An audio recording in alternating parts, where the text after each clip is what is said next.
Joining me is the panel, Will Kingston, host of Fire at Will, a podcast from The Spectator on politics and culture, and Sky News host Anika DiGiorgio, now with her own show here every Friday at 5 p.m. Will, what did that tell you about Putin, that little insight there?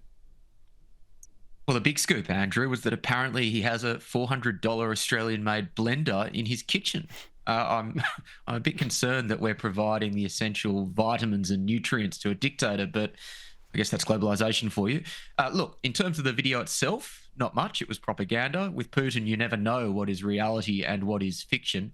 But why he decided to do the video, I think, is very interesting. And I think that reveals a couple of things. I think it reveals, A, that he cares deeply about his legacy. This was more legacy building. He wants to be remembered alongside Peter the Great as one of the great men of Russian history. But also, even though he is a dictator, he needs to maintain the support of the Russian public. So I guess in a very slightly, well, in an odd way, this was an attempt to humanize him. It was an attempt to show that he's still working hard for Russia. I think at one point he said he works till 1:30 every night. So it goes to show, even with these dictators in these brutal regimes, they need to keep the control of, or the support of the public in order to maintain control. I even wondered, Anika, whether he lives there, because there was absolutely nothing personal about it. No human touch, certainly not a woman's touch there that I could detect. It was like a motel room for a single bloke. Well, I mean, let's be realistic. Which woman would want to hang out with Vladimir Putin? I mean, we can't deny that. When I watched that, Andrew, I just thought he looks like a loner. He's clearly a narcissist. Not that you needed a sit-down interview to tell him that, but between the piano that never gets used, the luxury blender, and the gym, I actually tend to agree. I think that they were trying to portray him as this man of the people, that he's a good man and he has some qualities.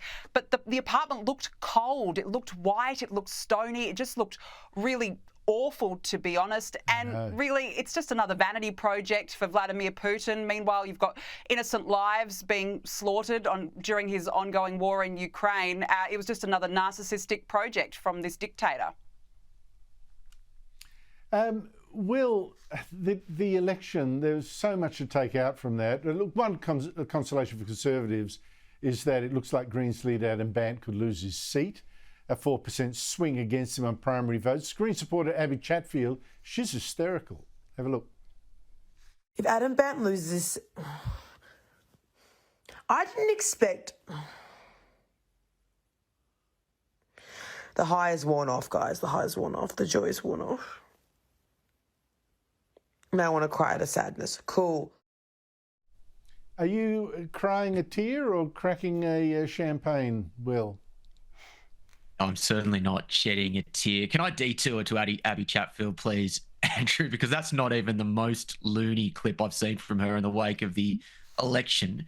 She's a nutcase, but so many young Australians go to her for political analysis. It's extraordinary. And we've been hearing this conversation in America recently with Douglas Murray and Joe Rogan and Dave Smith talking about the merits of experts or the merits of listening to people who don't really know what they're talking about. And one of the bad things about the new alternative media, there's a lot of good stuff that comes with it, but the bad thing is it gives platforms to people like Abby Chatfield who do not know what they're talking about, but still so many young Australians would take their political cues from her. I think it's something that we should be quite worried about.